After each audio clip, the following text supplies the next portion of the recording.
Hello guys, સ્વાગત છે તમારું મારી દિયાસ કિચન ચેનલમાં. અને આજે હું તમારી સાથે મારી નવી રેસીપી શેર કરી રહી છું, તો વિડીયોને છેલ્લે સુધી જોજો. અને જો વિડીયો તમને પસંદ આવે તો વિડીયોને લાઇક, શેર અને સબસ્ક્રાઈબ કરજો. આજની મારી નવી રેસીપી છે આપણા ગુજરાતી લોકોની ખાસ વાનગી ઓળો બનાવવાની સાચી અને સરળ રીત. તો ચાલો બનાવીએ. સૌથી પહેલાં આપણે રીંગણ લઈ લેવાનું છે. તેને આપણે ગેસ પર શેકાવા રાખી દેવાનું છે. તેને આપણે બધી બાજુએથી બરાબર શેકી લેવાનું છે. ત્યાર પછી આપણે મેથી લઈ લેવાની છે. ત્યાર પછી એક ટમેટું કાપેલું લઈ લેવાનું છે. એક ડુંગળી કાપેલી લઈ લેવાની છે.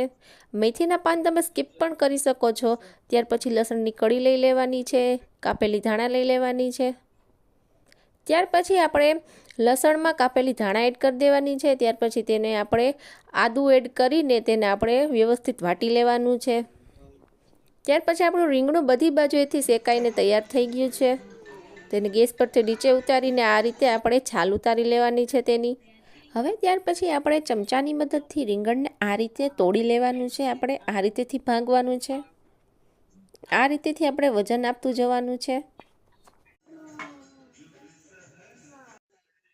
હવે પછી આપણે કઢાઈ લઈ લેવાની છે. તેમાં તેલ ગરમ મૂકવાનું છે. તેલ થોડું ગરમ થયા પછી તેમાં આપણે હિંગ એડ કરવાની છે. ત્યાર પછી તેમાં રાઈ એડ કરવાની છે. રાઈ થોડી ફૂટ્યા પછી આપણે તેમાં ડુંગળી એડ કરી દેવાની છે.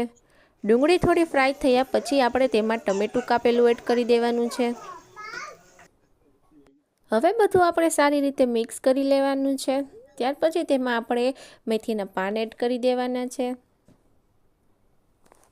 ફરી એકવાર આપણે બધું હલાવી લેવાનું છે. મેથીના પાન થોડા આપણે તેલમાં ફ્રાય થવા દેવાના છે. હવે ત્યાર પછી આપણે વાટેલો મસાલો જે તૈયાર કર્યો હતો એ મસાલો એડ કરી દેવાનો છે. તેને પણ આપણે સરસ રીતે મિક્સ કરી લેવાનું છે. થોડીવાર ધીમા તાપે રહેવા દેવાનું છે. આપણે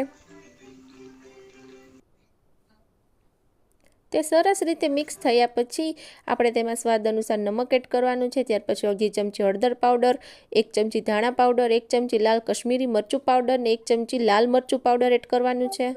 અને ત્યાર પછી આપણે સરસ રીતે બધું મિક્સ કરી લેવાનું છે અને ધીમા તાપે થોડીવાર રહેવા દેવાનું છે.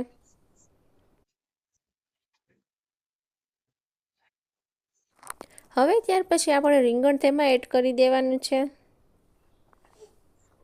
ત્યાર પછી આપણે સારી રીતે તેને હલાવી લેવાનું છે ચમચીથી આ રીતેથી.